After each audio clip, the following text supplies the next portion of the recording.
चुनाव से पहले ही बिहार की Karakat Lok Sabha seat hot seat बन चुकी है, क्योंकि इस सीट पर भोजपुरी एक्टर पवन सिंह ने अपना तड़का जो लगा दिया है।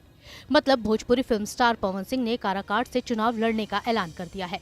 पवन सिंह के ऐलान के बाद बीजेपी की मदद से दोबारा लोकसभा पहुंचने की कोशिश कर रहे राष्ट्रीय लोक मोर्चा के अध्यक्ष उपेंद्र कुशवाहा का चुनावी संकट बढ़ गया है। पश्चिम बंगाल की आसनसोल सीट से बीजेपी का टिकट लौटाने वाले भोजपुरी फिल्म स्टार पवन सिंह अब यहां से निर्दलीय चुनाव लड़ सकते हैं।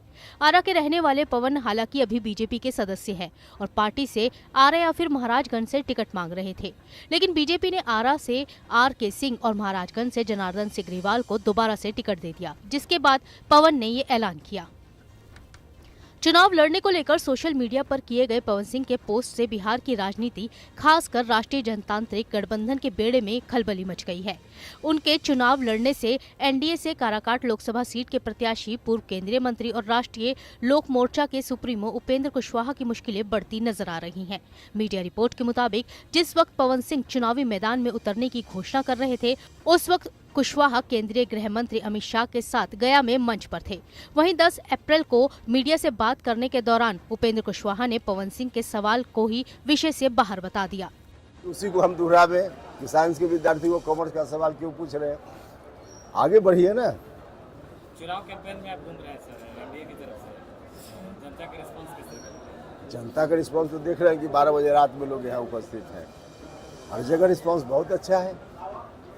दरअसल पवन सिंह के ऐलान के बाद यहां का मुकाबला दिलचस्प हो गया है। उनके सामने इंडिया गठबंधन से माले के प्रत्याशी राजा राम सिंह उम्मीदवार हैं, तो वहीं उपेंद्र कुशवाहा की सीधी टक्कर राजा राम सिंह से मानी जा रही थी। लेकिन अब पवन सिंह ने काराकाट से चुनाव लड़ने का ऐलान कर दिया है, जिसके बाद ये मुकाबला त्रिकोणीय बन गया है।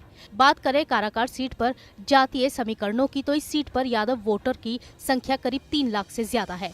इसमें से कुर्मी और कोयरी वोटर लगभग 2.5 लाख है, जबकि मुस्लिम वोटर करीब 1.5 लाख है।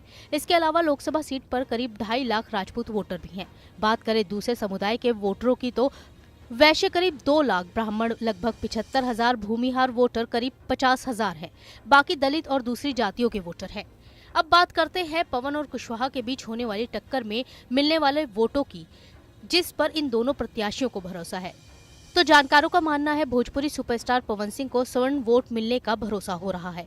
साथ ही पवन सिंह के लिए राजपूत और भूमिहार का वोट निर्णायक साबित हो सकता है। हालांकि उपेंद्र कुशवाहा को भी स्वर्ण वोट से ही जीत मिल सकती है। माकपा माले के राजा राम सिंह कुशवाहा को पार्टी के कैडर वोट के अलावा RJD के कोर वोट की उम्मीद है। बात करें पवन सिंह ने काराकाट सीट को ही क्यों चुना, तो जानकारों का मानना है कि काराकाट सीट को पवन सिंह ने इसलिए चुना है क्योंकि यहां से ना तो बीजेपी का कैंडिडेट है और ना ही RJD कैंडिडेट। तेजस्वी यादव के साथ भी उनके रिश्ते ठीक हैं। इसके साथ ही काराकाट से लड़कर पवन बीजेपी और RJD से भी रिश्ते बचा कर रखने की कोशिश कर रहे हैं। इन सबसे अलग भोजपुरी फिल्मों के स्टार होने के नाते पवन सिंह की लोकप्रियता है, जो दूसरे नेताओं के लिए मुश्किल का काम कर सकती है।